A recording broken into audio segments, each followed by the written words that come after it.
Okay, what I wanted to talk about today was how the internet and digital technologies have changed the way we listen to, the way we understand and experience music, focusing particularly on the playlist.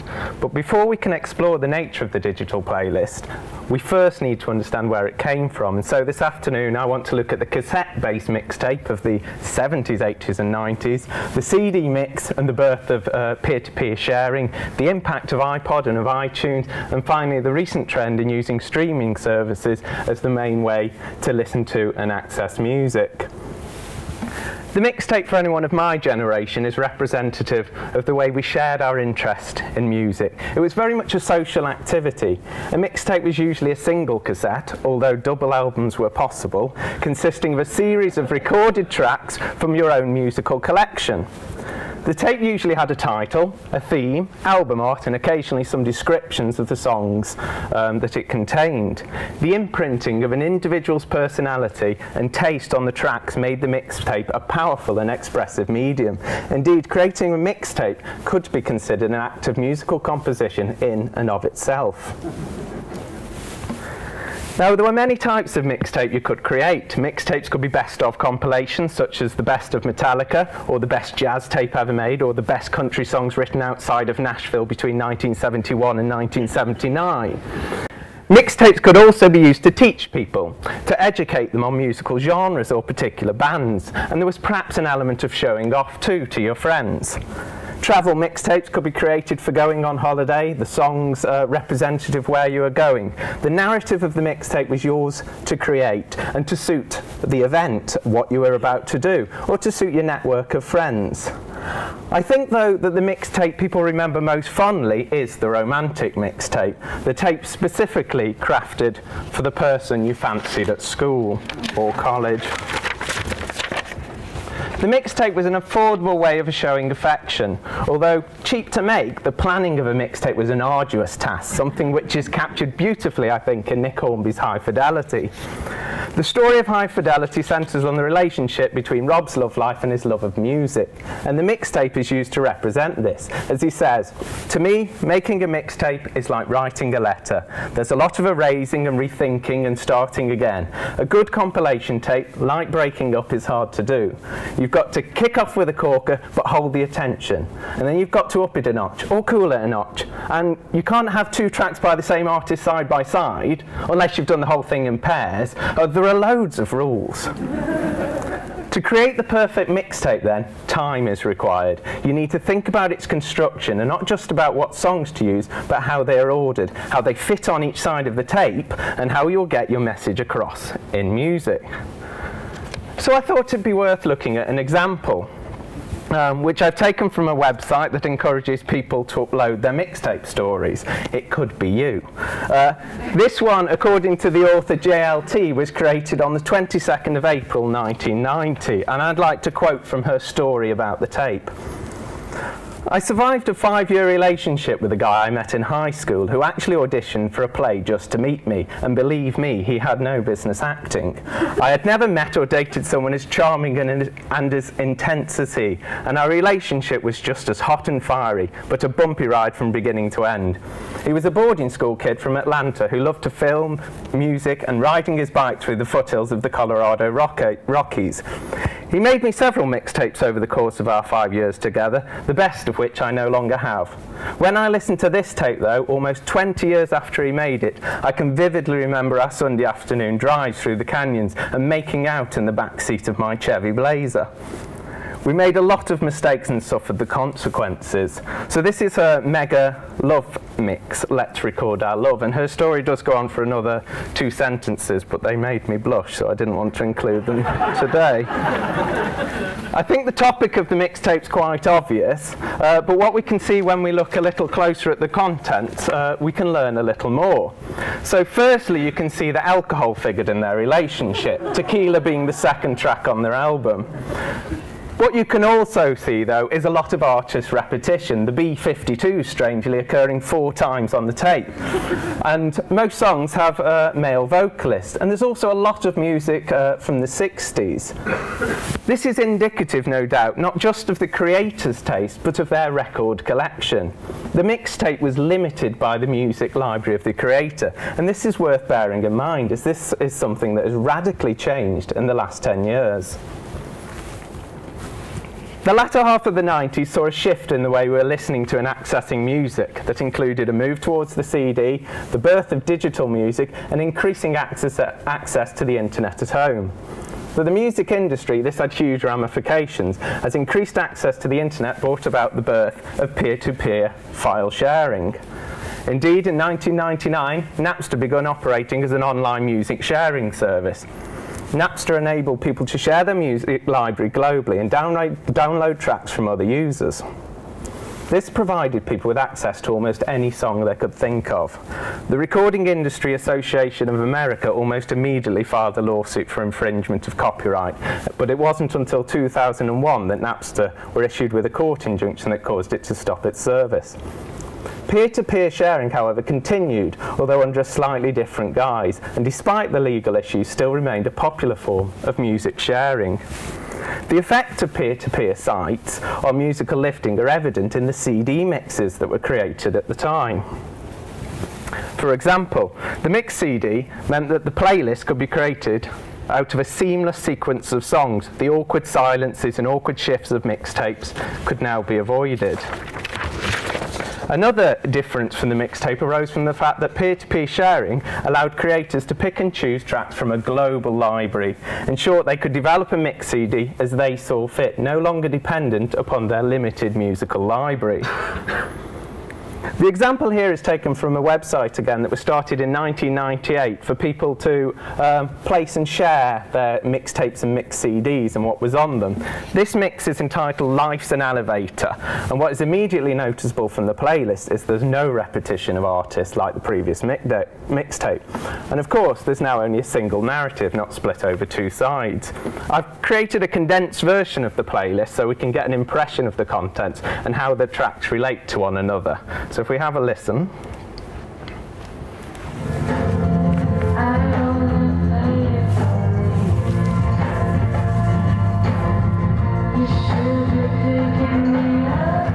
There's gonna be a holiday night.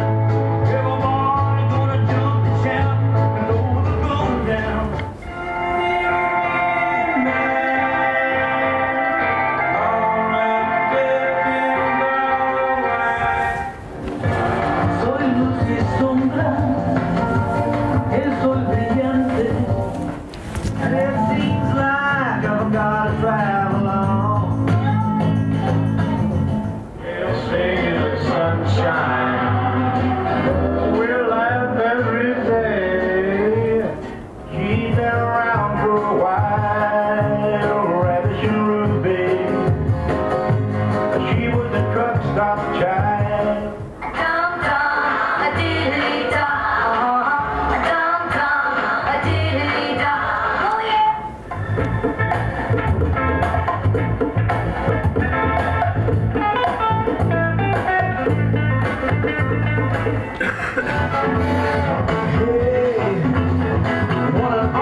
So my first thought when I heard that playlist was, why haven't I heard Ravishing Ruby before? What a fantastic song.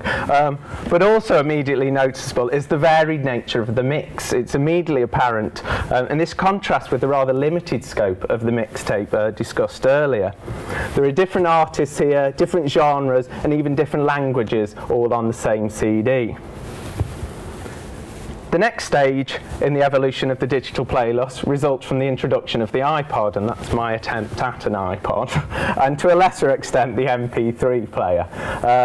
The iPod, combined with its ability to synchronize with iTunes Music Store, significantly impacted on the way people engaged with and listened to music. For the author and music critic Dylan Jones, the iPod transformed both his music collection and his relation to it, saying that, "I fell in love with the process immediately. As soon as the song was uploaded, either by importing the whole CD or individually dragging it across my library, the file just lay there, nameless, blameless.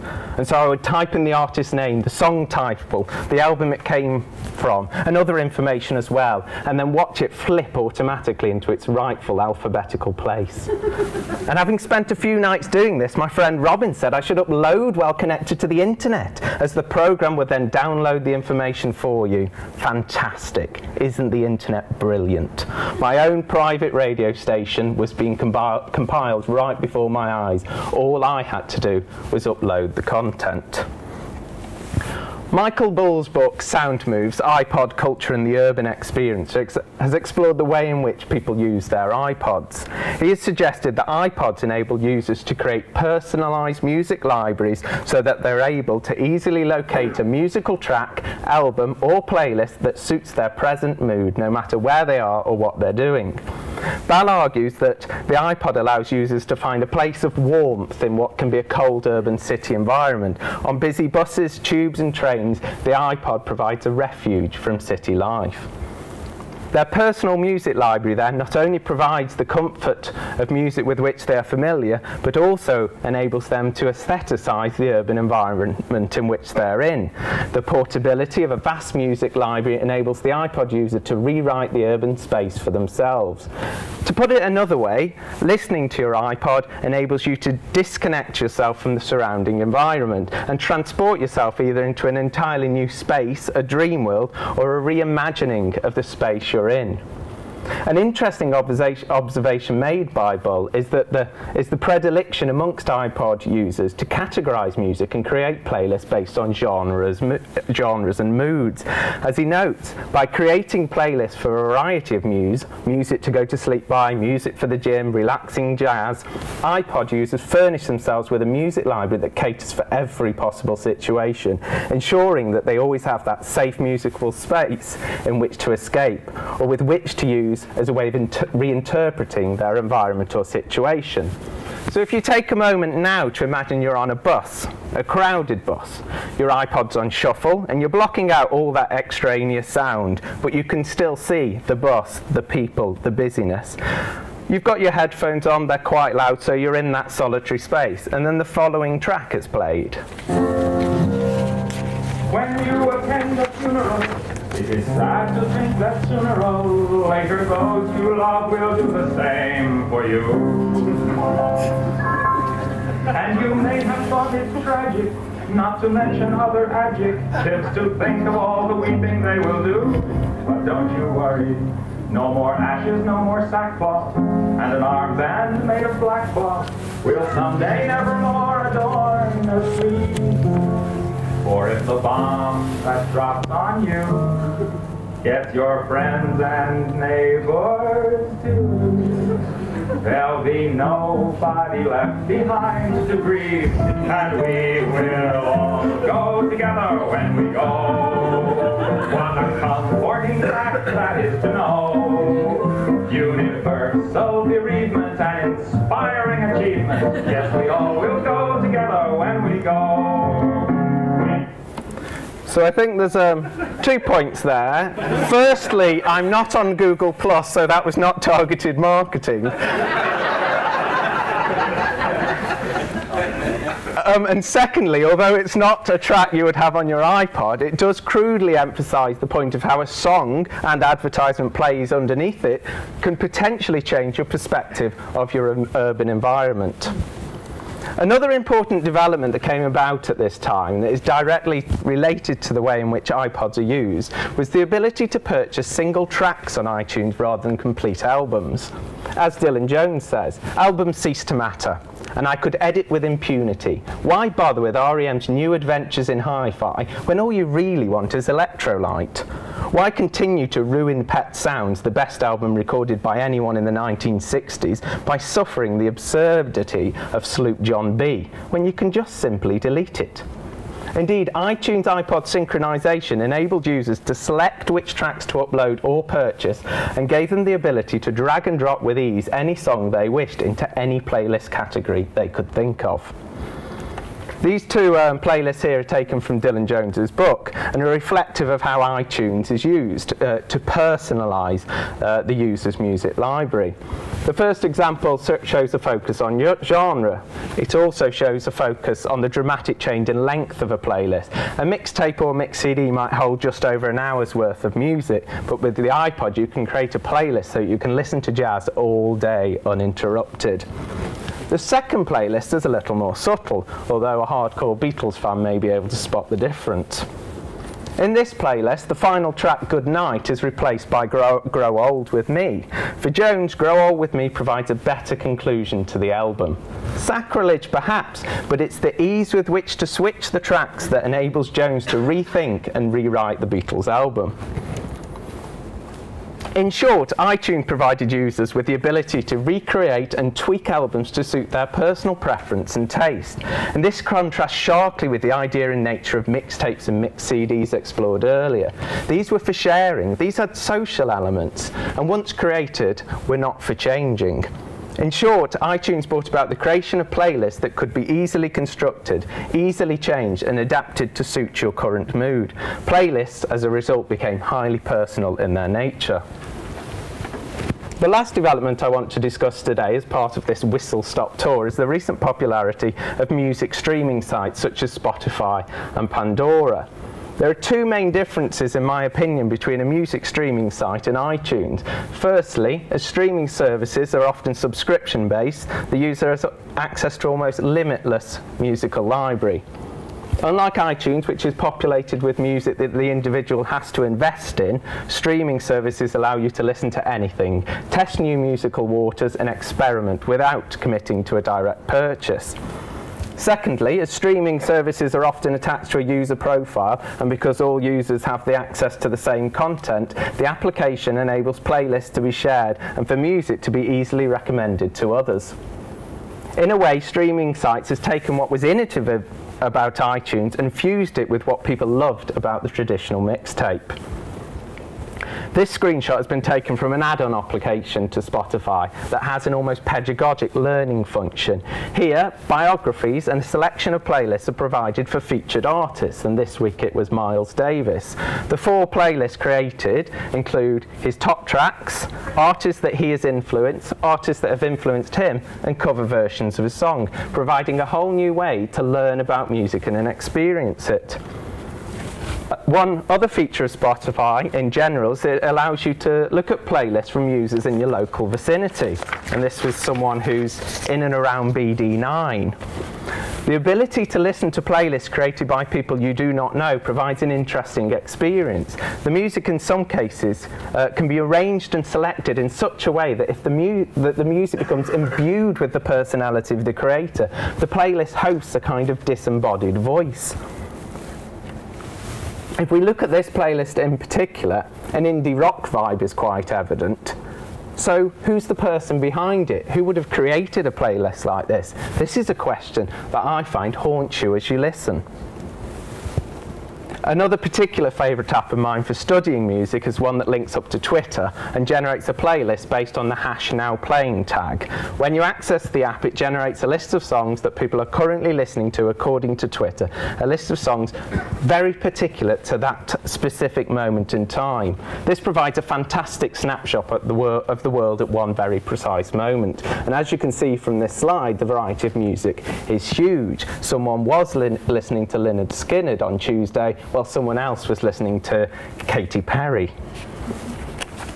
The odd contrast and sequences you get when you listen to a playlist like this also can cause you to rethink individual items and musical genres, so it affects the way you experience music.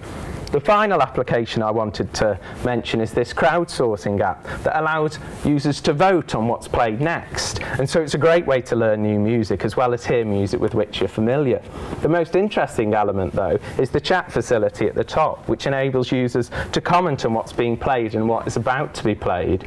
It'd be interesting to study to see whether comments of these users affects the way other users understand music and their enjoyment of it. To sum up, streaming services allow for a range of ways in which to access, listen to, and share music. Playlists can be created that are of any length and that contain a huge variety of songs and genres. And these playworks can then be shared like the old mixtape to your close friends or even to a global network. Although this has only provided a brief overview, what I hope to have shown is that while the way we listen to and engage with music has changed, the history of that change is not simply a linear one. Indeed, while the internet has enabled users to access an increasingly diverse music library, it has also allowed for greater selectivity and increased personalisation with the invention of the iPods and iTunes. Recent trends, though, in streaming services have looked back and tried to recapture and then recreate the social aspect of the mixtape and mix CDs that appear to have got lost in peer-to-peer sharing and the audio bubble of iCulture. Thank you.